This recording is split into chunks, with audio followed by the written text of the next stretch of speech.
As we focus on baptism, Amanda's baptism this morning, we're excited to come together to rejoice in that together and also remember our own baptism and our own confession before the Lord. Amanda comes forward to confess a pure and undefiled religion. And if you've been baptized and are following Christ, you have made and are making that confession as well. Before we go forward into that, I want to remind us of some words from the Apostle James this morning. This is from James chapter 1. And as I say this to you, let it sink in. Take it to heart.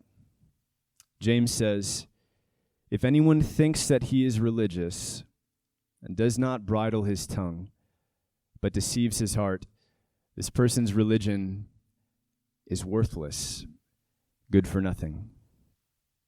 Then he says, "Religion that is pure and undefiled before God the Father is this, to visit orphans and widows in their affliction, and to keep oneself unstained from the world." So these things that James talks about says, if you have a religion, a confession, an alleged devotion to God Almighty, and it does not change how you speak, you don't bridle your tongue at all, and it doesn't cause you to move toward need, you don't care about visiting orphans and widows in their affliction, and it doesn't give you the capacity to keep yourself unstained from the passions of the world, that is a worthless religion.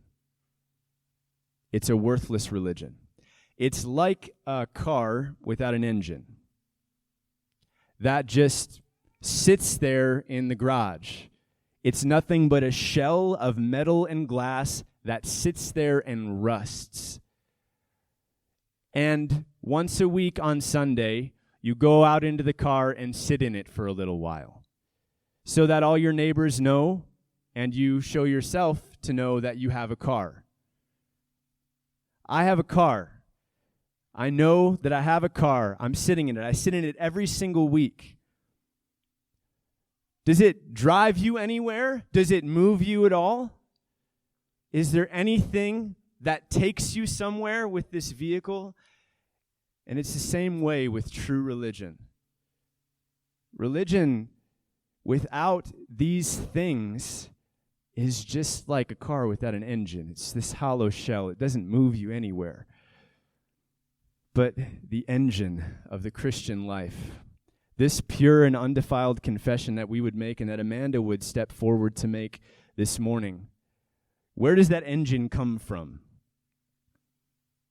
Where does this power come from to lead you to bridle your tongue, to move you toward the needs of others, to make you even keep yourself from the defilements of this world? Where does it come from? Well, it's like if you had this car, you're not going to go inside in your pantry and find an engine. You don't have the resources native to yourself to power that kind of life. It comes from another place. It comes from a direct act of God Almighty to impart life and power to a person to live the kind of confession that we read about in the Scriptures.